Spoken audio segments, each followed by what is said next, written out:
Hi there, this is Brian from Enlightenspeed here, and we are doing a quick video for our newest plugin Inspiral, and in this one we are going to be talking about the Strum function, this section here. Just get a quick listen to it in action.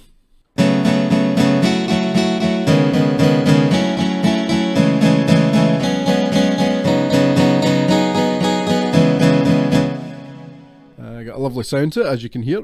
The sound source is from the Reason Sounds sound bank. That's this one here, two-handed acoustic. And for a strumming sound to work, you do typically need to have a realistic sound source. And all I've done for setting it up, well, if you have a look, I've got two notes here in a single bar.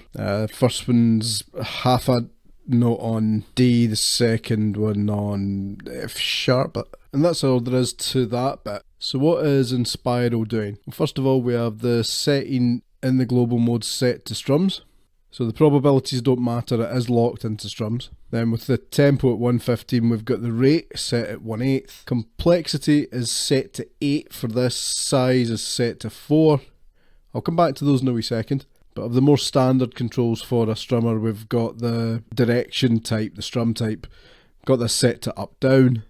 You can also have it set to either up or down itself. Up down tends to be one of the more realistic sounding ones for a strummer. Not always, but usually. And we also have a duration control and a length control. It's important to distinguish between the two of them.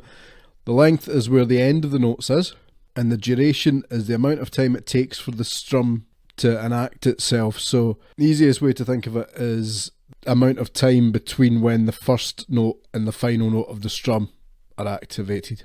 So those four controls, your rate, your type, and your duration and your length, these are pretty common for what you would have on any type of strumming device. But we need to set a wee bit of time aside to have a thought about the complexity control and the size control. The size is probably the easiest to explain. We've got it set to 4, and this means that each strum will consist of 4 notes. If you want to get a guitar sound, then the most realism is on 6.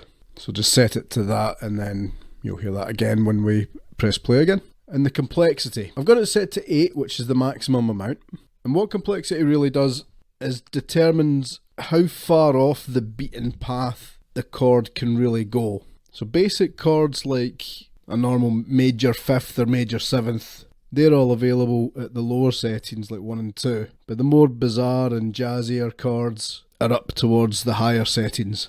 Now, because Inspiral itself is multi-scale, the table of chords that actually sits behind complexities, they aren't set, they're built by harmonic intervals. If you know what that means, fine. If you don't worry about it. But for this demonstration, like I say, we've got it set to 8, which allows us a chance of having plenty of different flavour to this one. So I'm just going to press play again. I'm going to mess around with the complexity and the size and the duration and the length just so that you can hear the difference in them. So that's how we go at this.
Okay, so it should be fairly obvious to understand the different kind of things that were going on there, particularly when we're messing around with duration and length. You get very audible difference, as if you're messing around with like an envelope on the instrument itself. Noticing the difference in the complexities you might have noticed is easier when you have less notes in the chord.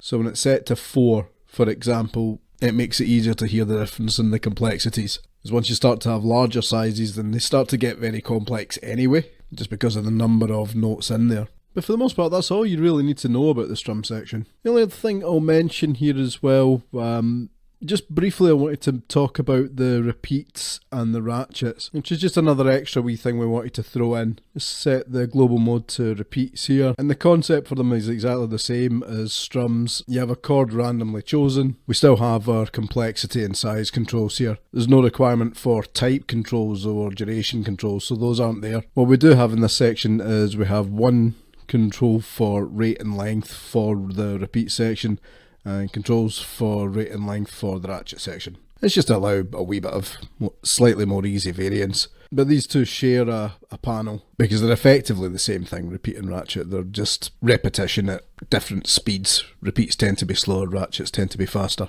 And it gets very, very monotone very, very quickly.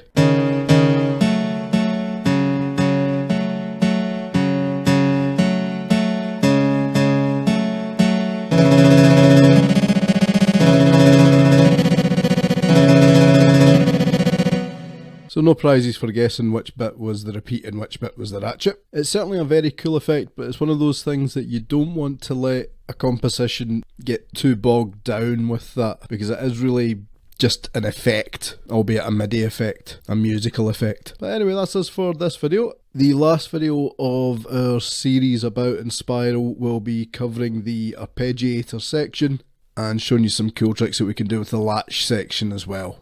But that's us for now. Hope you enjoyed the vid. Thanks for tuning in, and we hope to see you soon. Take care. Bye bye.